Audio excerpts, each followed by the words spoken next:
Hey guys, Dr. Klein.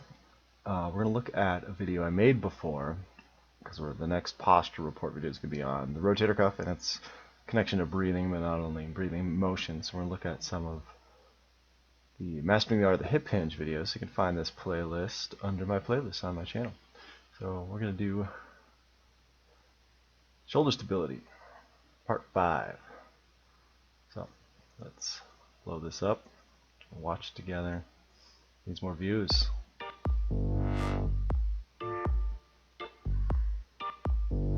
Introduction. We don't want introduction. That's not what we wanted. It's not what I clicked. This one. That's the one we want. Step 5. First one's good, but we're covering a lot of the information of the first one. Captain Chiropractic. It's Dr. Daniel. Hey kids, if you want to make your spine pain go away, you better pay attention. No, Captain Chiropractic. We're talking part 5 of the hip hinge, and ironically, it's about... Just right off the bat here, you're wondering, like, why do I have shoulder pain? How can your shoulder work? We got this kind of rounding going on here. So a lot of people think that we need to extend and squeeze the shoulder blades back together, but it's all about, you're still kind of just keeping that problem, you're just pushing it back further. You're not actually addressing that a lot of the times. We need to lengthen out of there and pull the shoulder into the socket. Shoulder. So, step 4, we were talking about the posterior chain muscles. So the shoulder has a lot to do with what the hip is doing. It's kind of mirrored. So we talked about the hip having a lot of musculature here, which is usually tight, pulling us into this position. It's the opposite in the shoulder. We usually dominate in the chest, pulling our chest in. The mid-back usually rounded and I missed that hair though. weak, especially upper neck, pulling the head into extension. Part 6 is going to be more about the neck and what we call the suboccipital region, which plays a big part in this as well. So we're going to talk a little bit about the neck and the shoulder and how they work together. So usually internal rotation is the problem with the shoulder, where the hip was external rotation. So the classic exercise here is the YTWL. We're going to show it with a TheraBand, and the big mistake we see with this is people just doing it, going back into that extension problem, not to beat the dead horse, but that's the big problem is there. We're not actually using the shoulders, we're using the spine. That's kind of what it's coming here. It's maintaining that rounding and using the motion of the spine to help the shoulder. So rounding in the upper thoracic region comes from the spine using its motion, its mobility to aid the lack of shoulder mobility. And some people have like a ton of shoulder range of motion, and it's like the opposite, and their spine is super stiff. So we'll talk about that too, because it's a very similar problem. So we need to lock in the hip hinge, lock in the posterior chain muscles, isolate the shoulder. And that's really going to hit the external rotators of the shoulder, especially the rotator cuff, to bring balance. Usually those are the people that are doing a lot of yoga. The spine gets fairly stiff, and that shoulder almost becomes hypermobile, and they have a lot of pain in the shoulder, a lot of pain in the neck, and the headaches. And like, well, I'm doing all this yoga, it should be helping, and it kind of feels good at the time, but the next day they feel worse. And the whole thing we're going to do in a lengthened neck posture. So we'll start, we're going to fill out a way here. You're getting a free show for coming in late. So, all the steps, hit them in here, I'm just doing fast. Feet, load the hamstrings, measuring stick hand. So here's the YTWL right here on the right, and it's not the best posture here, but it shows it. And we found that doing this in a hinged position is actually better for the shoulder, because we're locking down that spine, we're removing its ability to help out, because it's harder to extend when you're in a hinged position. So it's this hip-shoulder connection. And you can do this with a band too, or you can do it with a band attaching to something to help these areas in the spine be a little less unhappy. Pushing that belly button in. Chest is high now. Now as I press my head back, ear, shoulder, hip, posterior chain is... Already there you can see I'm kind of in a bit of a hinged position, but essentially all 3 of these dots will stay together. It's just the heel's not going to be lined up. Firing. So like I did the founder, we're going to get in that same position. I'm going to come into a founder. I'm hip hinging, squeezing those hips in. And the first step is Y. Pulling up over the head as I get deeper into the... This is good. A lot of people do like lateral raises at the gym, and that's not so good because it's gonna impinge. Your shoulders it's still staying in internal rotation. You're just kind of lifting it up, and it's can impinge on the supraspinatus tendon, rotator cuff muscle. There's 4 of them. If you didn't know, well, I think we'll get into those. Now the whole goal is if you can get your arms behind your ear, you're probably warping at the spine somewhere. Either your head is going back, or your neck is part of your spine. Remember that. So when we're going up, we don't want the neck helping out. You see that a lot of like people who do deadlifts, and functional strength training is something I really like because it's whole body movements. It's teaching your body how to move better. Not that you're supposed to be doing crazy exercises when you're taking out the trash or something like that. It's just your body will naturally like use the hip motion better, use the shoulder motion better. The spine will stabilize automatically instead of these little changes of the spine's doing all the work and the hips are just really stiff and the shoulders are stuck in internal rotation. you're deepening here, you've lost the engagement of the posterior chain. So you want to feel like you're hitting a wall. You'll hit like this shaky point, and that's when you're isolating just the shoulder. So let's do that again. How's the Y? We're going to the T now. So hinging in as I get deeper. The only thing that are moving are the shoulders and the hips. Working together. W. And L. Show it from this angle. It also works well with a broom handle. If you got one of those that you just screw off the broom handle, and we'll probably make a video showing you some of those. There's a lot of exercises I like. Functional strength training involve the bar, and then you're adding a little bit of weight, but it's good to just practice. Even like with a piece of PVC pipe, something got a little bend into it is good. Broom handle, not so much bend. You don't want to break your mom's broom handle or your wife's broom handle. It's even worse. Engaging. Y. Don't forget to breathe. Coming up at that angle, That that's little what we shake. want. That's good. T. Pull it externally, opening the chest, external rotation. And L. That one you're trying to get the wrist, elbow, and shoulder into the same plane. A lot of people you're doing it here. It's coming back together, so they pull into the same plane where your ear, shoulder, wrist, elbow is all kind of locked together with those other 3 points that are lined up: the ear, shoulder, and hip. Same thing here. Ear, hand, elbow, shoulder, all lined up. External rotation of the shoulder. And add one little Not trying to exaggerate one over the other. It's bringing them all back together as one unit. bonus one on here because I really like it. This one is to help the rounding. We're going to lay down. And see, most of our shoulders like to rise, so we're going to try to limit that. And you'll see that with breathing too. That's very dysfunctional breath, and that's why the rotator cuff is very important, because if we can lock that rotator cuff down, we're pulling it into the socket. When we take a breath, it's going to help us not recruit all those accessory muscles. We should feel a stretch here in the scalenes. We're not activating the scalenes. We should feel them stretch.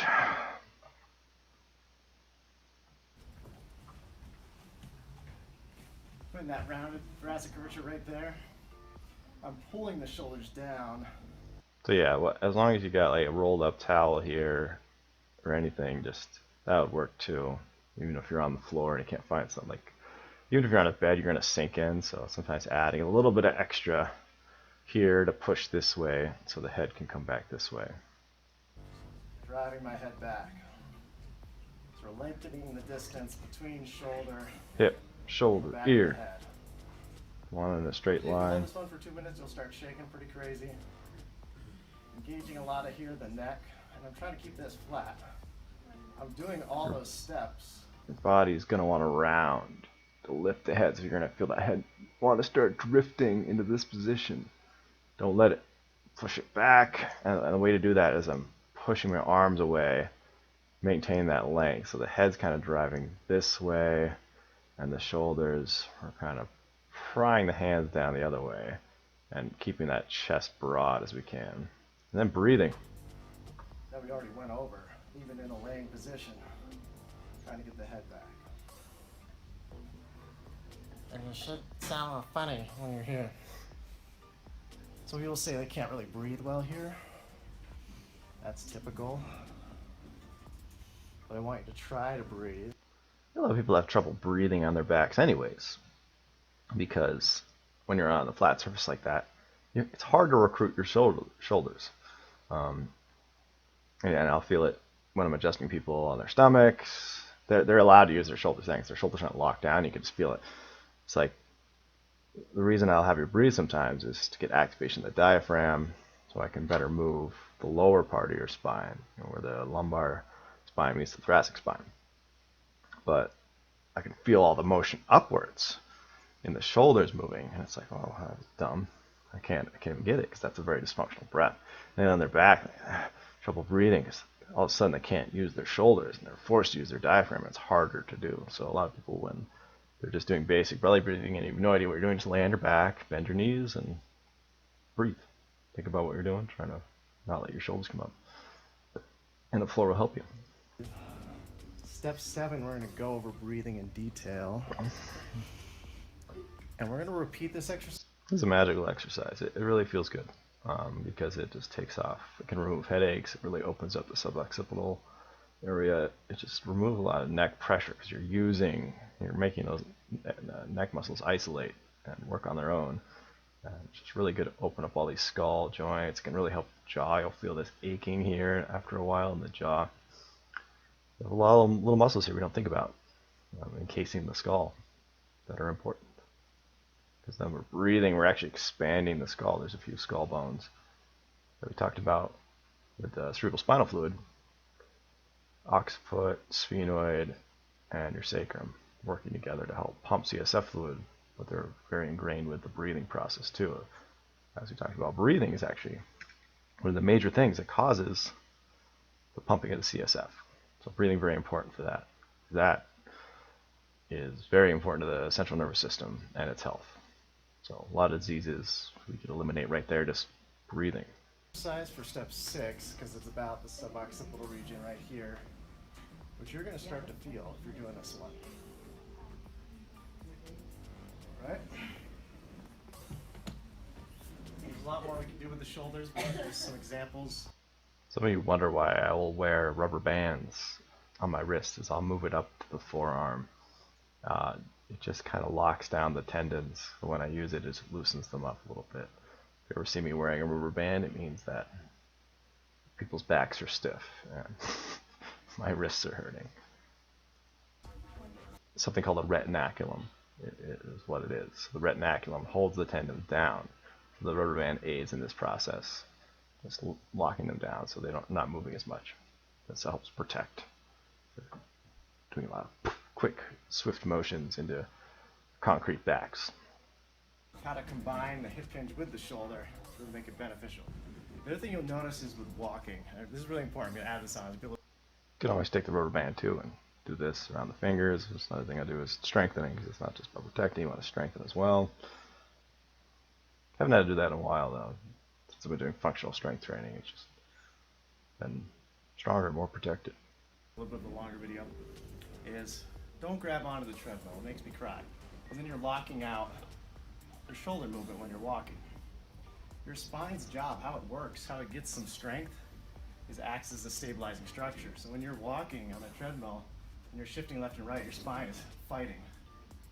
It's stabilizing, trying to bring balance. That's one way it gets strong. So if you're just holding on, your spine's just compressed, it's relaxing. The only thing working is you're burning calories with your legs. You're only working your hips then.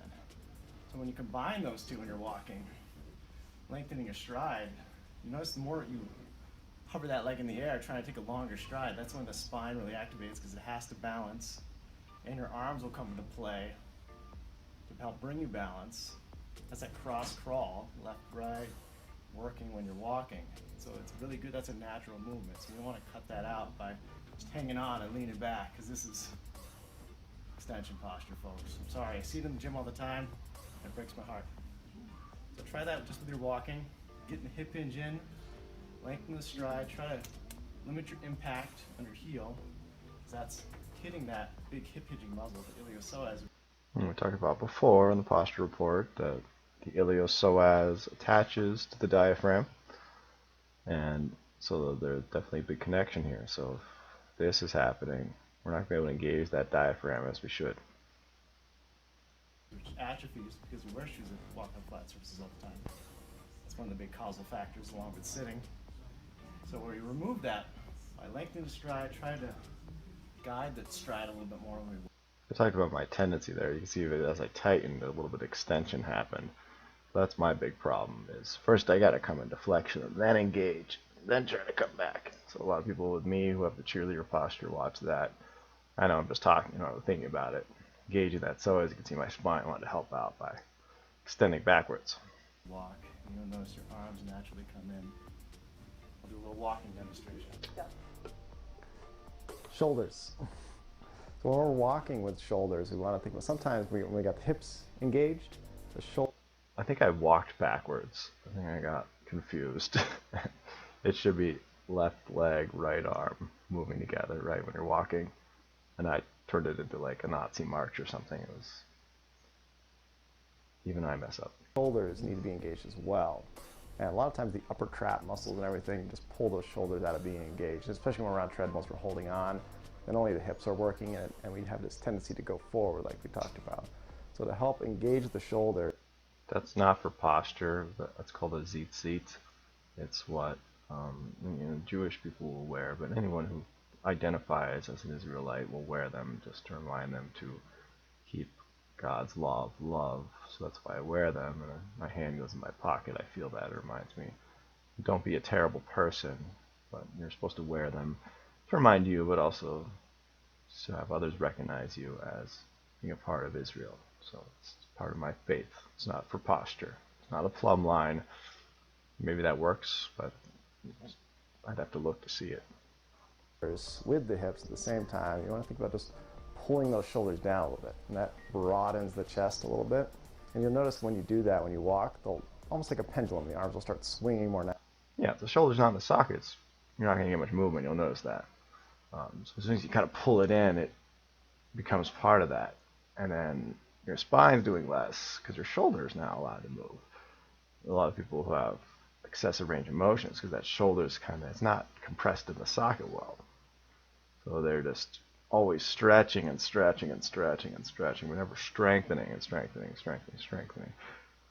The rotator's job is to hold that humeral head in the socket. Naturally, along with the hips. That's what we call a cross crawl. So when the left. Well, what we do want to stretch here is here on the inside, which is pretty much always tight. You never really want to do internal rotation unless someone tells you to, and they've really identified that your subscapularis on the inside sub of the scapula runs to the shoulder here, and that's going to obviously pull internally. So it feels good here. People have really trouble because they're all really strong in internal rotation, but going out is tough because then you're hitting the external rotators. And that's why the YTWL, you didn't notice that there was not one targeting the subscapularis. We don't want to hit that one. That one we should probably stretch. That one we should roll, and I think we did a video on the accessory breathing muscles.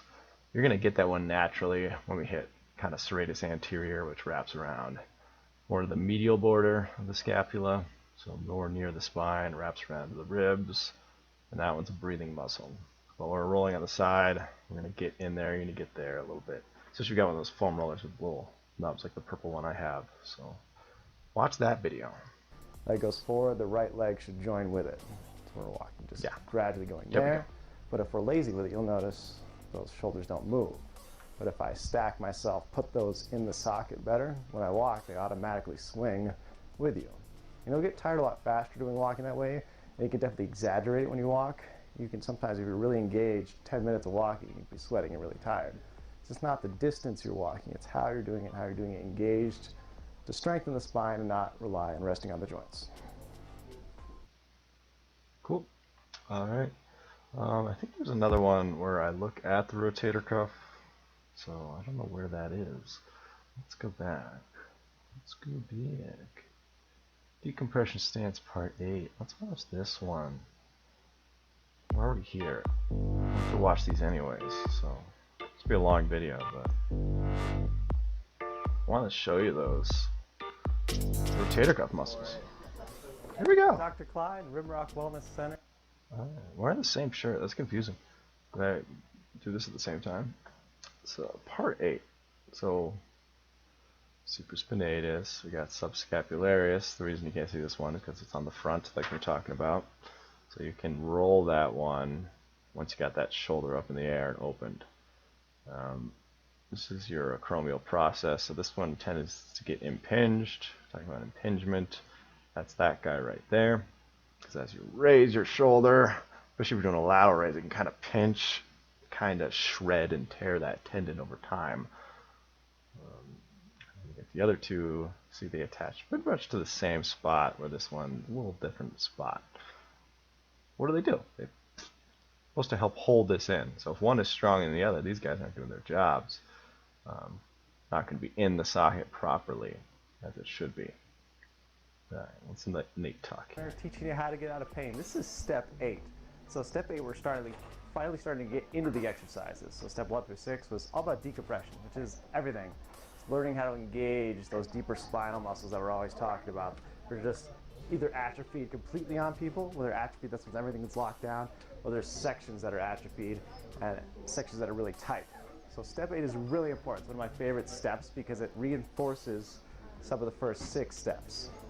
So just typically, if we're going to do like our founder exercise, where we already got steps 1 through 6 working for us, the feet are grabbing, spine is engaged, the head is over top of the shoulders. So now we're bringing the hands out front. So step 8 is we're squeezing in. This is a lot of the rotator cuff muscles, which is forcing external rotation of the shoulders. You can see that a little bit, and as I squeeze. You can see all that muscle activation. You'll feel that kind of opening up all the joints in the wrist and the elbow, shoulder. You should feel a lot of that engagement just so that you can see all these muscles activating. It looks simple, but a lot of things are happening to help push that into the socket. So not just strengthening ones, but now we're teaching it how to act as a unit. Squeeze, my head gets taller, and this is mirroring what the legs are doing.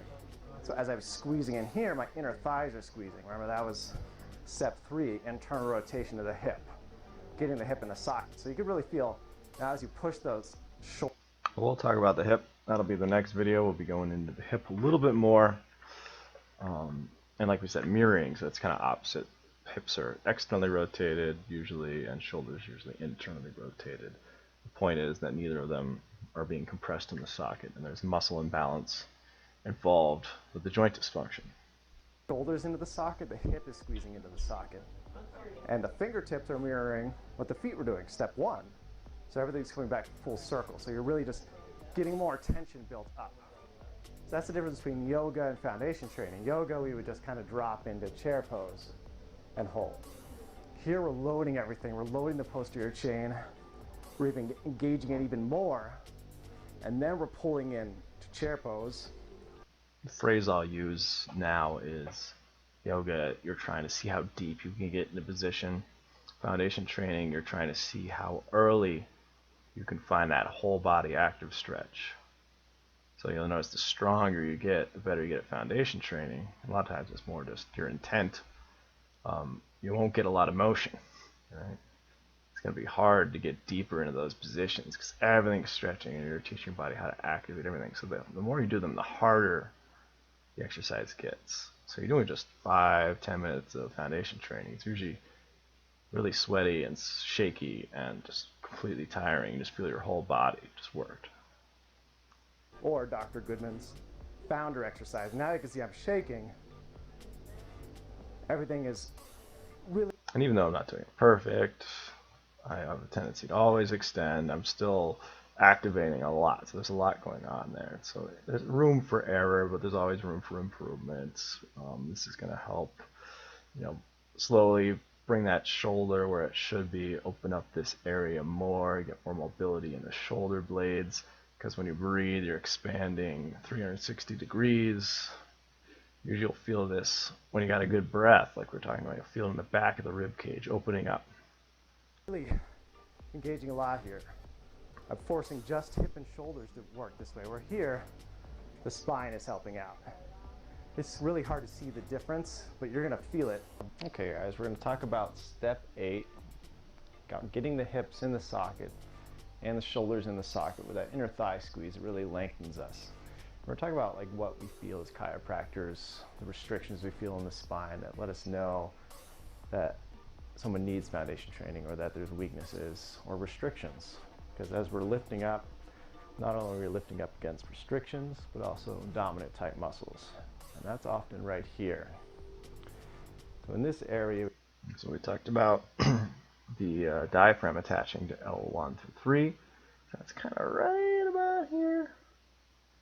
Right below where I'm talking about. That's just really tight on a lot of people. And when we're extended, the diaphragm just can't work right. And that mirrors the pelvic floor muscles not being able to support. we got the spinal erectors and the QL, and we just feel a lot of restrictions. This is just generally everyone across the board is really tight in here. And we have breathing issues here as well, just because of this area compressing, pushing this way. So we're always trying to lift up. So as we're lifting up, we're actually doing what you should be doing in the decompression stance. We're pushing against those tight muscles and restrict. Like I said, that's the problem I have, right? This wants to come back into extension, so we need to drive it straight up, straight up. So when I get this area adjusted, it's like an explosion because there's so much that's wanting to go that way.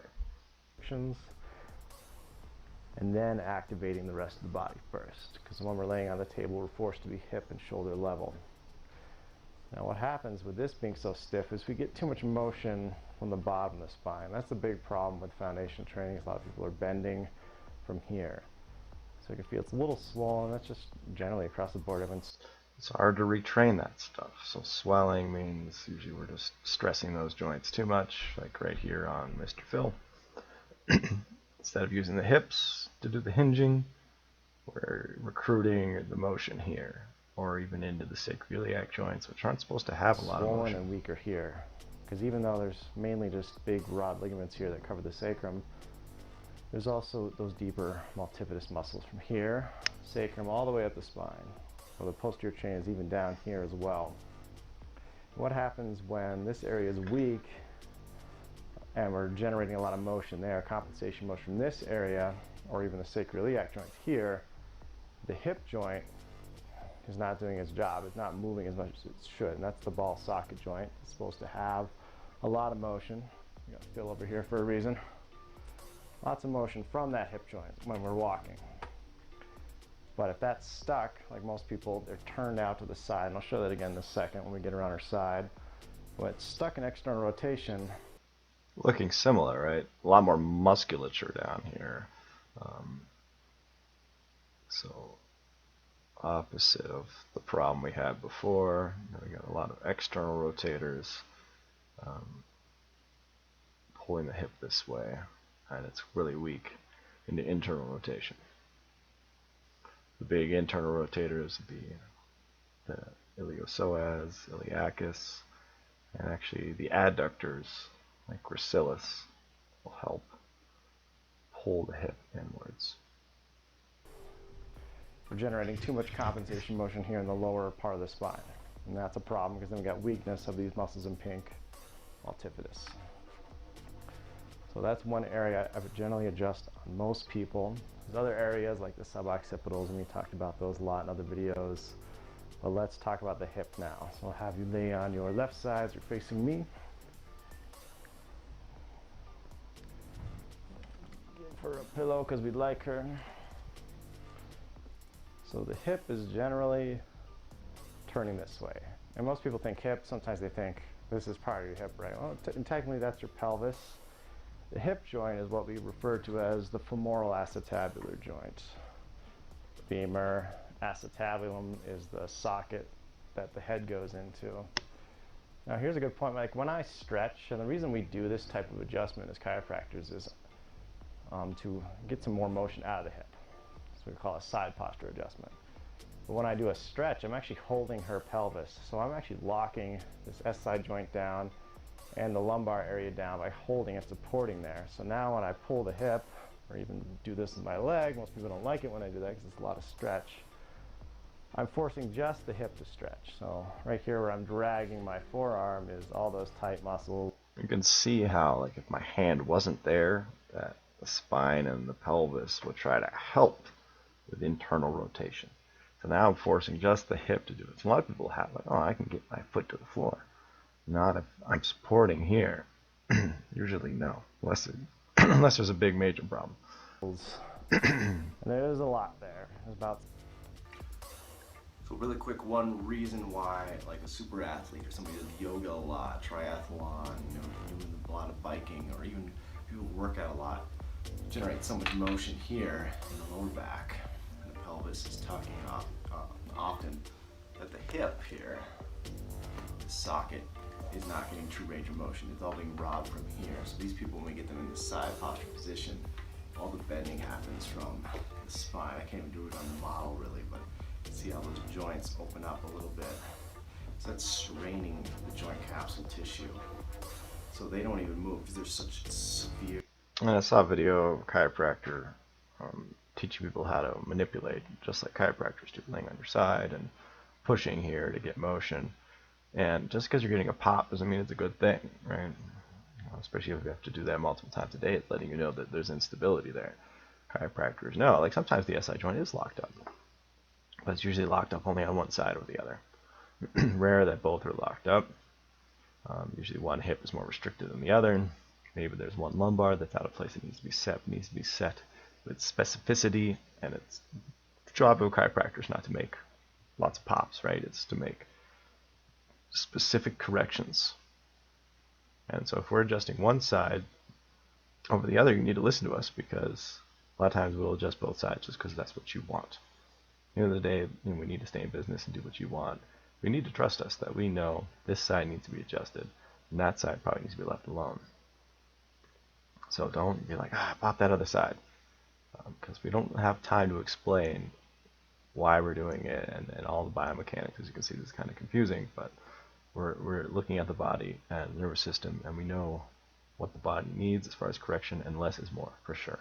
In the long run, you'll do much better. Like the other day, Dr. Daniel's like, can I give you an adjustment? I'm like, let's just do one. Do the primary. So when he checks me, he does the leg checks, there's going to be one thing that's major that shows up. So I just had him do that, let it go, see how we do, right? And in the long run, I feel that it's better. Sometimes you get everything corrected. It's like, next few days I get hit with the sledgehammer. So less is more. Listen to us. Hypermobility, too much motion here in the SI joint, and severe restriction at the same time. So they feel stuck, they feel locked up, they feel like they need to move, but they can't ever get it. So you might be one of these people, or you might know these people who lay on the table with nothing's happening. That's what's going on, and that's just going to keep contrasting, getting worse and worse as we go, until we bring stability and strength in this low back to act as a stabilizing structure, so we can increase more hip motion. It's the little things. It's when you're walking, it's when you're bending, creating good proper movement. Because even if they're an athlete working out all the time and have six-pack abs, they can't. Six-pack of abs. Know how to move correctly, and that's the big caveat. And I want to help you guys out, because you're my target audience, is helping people who are already committed and working. Right, that's what the posture report's all about. Watch the first video, which I probably need to do it again, because anytime I do live videos, which is great because Facebook, generates more views than just posting on YouTube, but the video quality is just terrible because it gets blurry and you can't really see the screen. But the point I was trying to make is we're trying to help people who want to get better. We can't fix lazy, right? Just trying to help people who are already putting a lot of effort in do it better, work smarter, not harder. And that's why we're looking at those two repeating postures, the cheerleader and the runway model, over and over again. Hard to bring stability. So work smarter, not harder. That's the take home here with the hips and lower back. Smart guy. Yeah, so mastering art of the hip hinge, this whole series was about how you do it. And the other problem is with a certain posture type, which is how I originally taught things, was let's correct the posterior pelvic tilts and all these other specific exercises. We kind of do need a little bit of that. We need to figure out what your problem is so we can combat that, because it can really mess up your foundation training if you don't know what posture type you are and you don't know what your tendencies and your weaknesses are. to target. Foundation training is good overall, but knowing what you're doing wrong is also helpful. Piriformis is the one many people know because that has a tendency to clamp down on your sciatic nerve depending on how that's all situated. And generally we're just weaker on... Sometimes you might notice that I'm working a little bit lower than piriformis. It's not the same muscle. Piriformis, hip to sacrum. Below that we have like a coccyx area in between, and that runs to this bone here, so here to here. And that's the same bone that your hamstrings are attaching to. So those can be connected. A lot of times, if I release this, it can even fix headaches. That comes back to the cerebrospinal fluid pump and breathing and everything related there. So if I'm digging kind of up and underneath, you're like, well, that's a little too close to home. That's what I'm trying to release. So that is your sacrotuberous ligament. The inner thigh muscles, the iliopsoas and the adductors tend to be weaker, and those are the muscles that help turn the hip inwards. Those chiropractors were trying to do the job to help loosen things up. The reason things are restricted half the time is just because we're not moving correctly. So we need to get some more motion,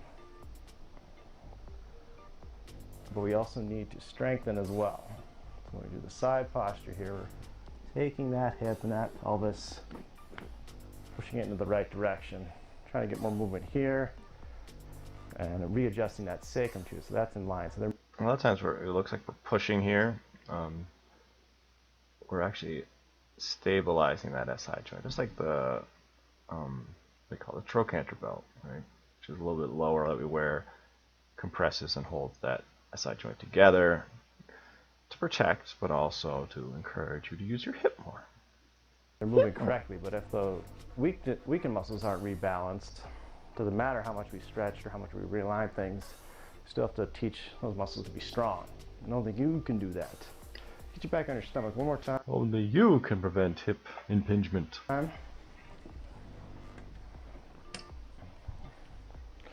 Our job as chiropractors is to level out the pelvis, make sure the legs are even. We're also checking for any neurological things too. Neurological reflex let us know where to work. Just doing that a little bit, this actually feels much better in here. I don't even feel the need to adjust as much, so that it shows me that just stretching those hips out on that one side that was tighter helped this area. That's the whole point of going to the chiropractor, to loosen up those areas, and then it's best to do some strengthening. I would even say do a couple founders right before you get adjusted. Then you want to see me smile? Come in, do a few founders before you lay on the table. Do a few after you get up. Takes you 5 seconds. Just do it. a couple right after. Feel the difference there. That's going to help retrain your body how to move correctly, and really reapplying step A, the founder here, and then adding that little squeezer, squeezing the inner thigh. You're pulling the hip into the socket, and also the shoulders, which we didn't talk too much about right now. That also is doing the same thing, opening, squeezing it into the socket. Because hips and shoulders, once they're in the socket, they're moving as they're correctly. But when they're not in the socket, that's when it robs motion from the spine. And that's actually probably 90% of the reason why we find what we do in people. Go to the chiropractor next time, same stuff is there. Why? Got it back in place, something pulled it back out again. And usually it's, I didn't do anything, is usually what we hear. It's that you didn't strengthen those weaker muscles to bring stability to hold it back in place. And that's the missing key across the board that everyone's missing. Because I'm finding this. It's torsion over time. It's not twisting. It's just setting it up for an injury. So it's just going to happen eventually. And it could be something really small, something that normally wouldn't hurt you. Usually if it is something traumatic, then we have to take our time. And usually we're not working on the injured area. You'll notice we're working on areas that cause the injury over time to begin with. So if you're getting a patient, like, it's the right hip that hurts. It's the right hip. It's right here. Expecting us to do something magical to that hip. So that's not how chiropractic works, right? There's an injury there. We can't just, rub it or pop it and make it feel better. There's torn tissue. All right? Feels like it's out of place and this needs to be set back in. That's rarely the case. It's usually there's an injury, and you feel better because all that stuff that's causing the twisting, causing that sprain to begin with, is being eliminated. But it's not, especially if there's bad enough injury, it's not going to feel better right away. It may feel worse, especially if you're talked us into trying to adjust it. Sometimes we'll do it just to make you happy, because we're just trying to make you happy, and we don't always do what we should. It's usually because you were pushing us to do it. You know, it's like, can you pop the other side? Because I can. You can see that hesitation. A lot of people get frustrated, like we don't want to go the extra mile for you. It's not that we don't want to go the extra mile for you. It's just we don't want to set you back a mile. Same areas that are locked up. And this is how I learned these exercises for myself to get out of pain. If 90% of people have these reoccurring conditions, I started thinking, well, I probably have them too. It's just hard to adjust yourself and evaluate yourself. So, not putting the cart before the horse by addressing all the postural symptoms like pelvic tilt, we're addressing simply the weakness in the spine. Weakness in the spine, teaching the hips to be a good foundation. And then you can work on pelvic tilts or forward head translation or rounded. That's why I hesitate when you're like, how do I strengthen the spine? How many parts to mastering the hip hinge are there? It's not easy to explain right off the bat. That's why I make these videos, is because I don't have the time and I don't have, it's hard. It's hard, right? I'm gonna usually tell you something like a physical therapist would be like, just do some yoga, and like hating myself as I'm saying it, because I know it's so misleading and it's not everything I want to say. But addressing the cause here. That's correct. All the other stuff. Upper cross syndrome, lower cross syndrome. It's just all this jargon that confuses us. And we focus on one area, then we cause symptoms elsewhere, because we're just addressing the symptoms. We need to address the irony is we're going over the jargon now in the posture report. So, well, at least we're defining the terms to make you less confused. Which is why I didn't want to do that series right off the bat. But it's come to the point where it's like, let's just open it up. Let's talk about all the nerdy sciencey stuff and all the jargon and just look at what all the terms mean and define everything. Mastering the art of the hip hinge actually was designed to keep this simple. And you're like, well, this stuff isn't simple, but it's actually just the straightforward approach for everyone. Posture report, we're able to tweak it to fit you better and whatever you have going on, target that as well. The body as a whole, bring stability to the spine, and then we can worry about that stuff. And usually you won't have to worry about that stuff because it's going to all be eliminated as you strengthen the spine. We're building the stance because that's all about the detach. So here's like warrior pose, right? The spine's bending a lot. So yeah, the knee way past the toe. It's bad. What happened to those shoes? Do I have those shoes? Belly. The belly. Chest is caved in. Shoulders are actually really still turned in. A lot of extension. Just not good. And the difference between when we get at the end, we're doing the exercises, that's when we're doing foundation training. As soon as you do that, every time, I've been doing this for a year, I always lose balance. Because my body's like, For decompressing, just put the hip here's underneath that step me. again, step 8. It's hard. See how I get taller? All these steps should add length to your spine, more tension. Lifting out. And then going into the same exercise, Knee stays behind now the ankle. fighting against all those restrictions, Less those belly. tight muscles, using Still the needs weaker some work. muscles to bring balance and stability to your body. And that's the difference between those two exercises. Why are you out of breath now? Because it's so tiring. It's a good workout. It's so tiring. We did, 4 minutes of foundation training at the end, and you guys were wiped. Exactly. After doing like 15 minutes of yoga, you were more tired from a couple minutes of foundation training. All right. Thanks, Dr. Klein. Yeah. Cool. Yeah, lateral compression. All I'm just talking about is compressing that into the socket. If we can get that down for foundation training, good. I know we talked a lot about the hip, but they're just the same story, really. So we'll go into the hip more next time. But hopefully that helps. Mainly watching those to see what I said already for this next video on the posture report. But figured if I was going to go through it, might as well make a video talking about it. See if I said anything wrong. It was good, just expanding on it, right? Good stuff. So check out the Mastering Art of the Hip Hinge playlist.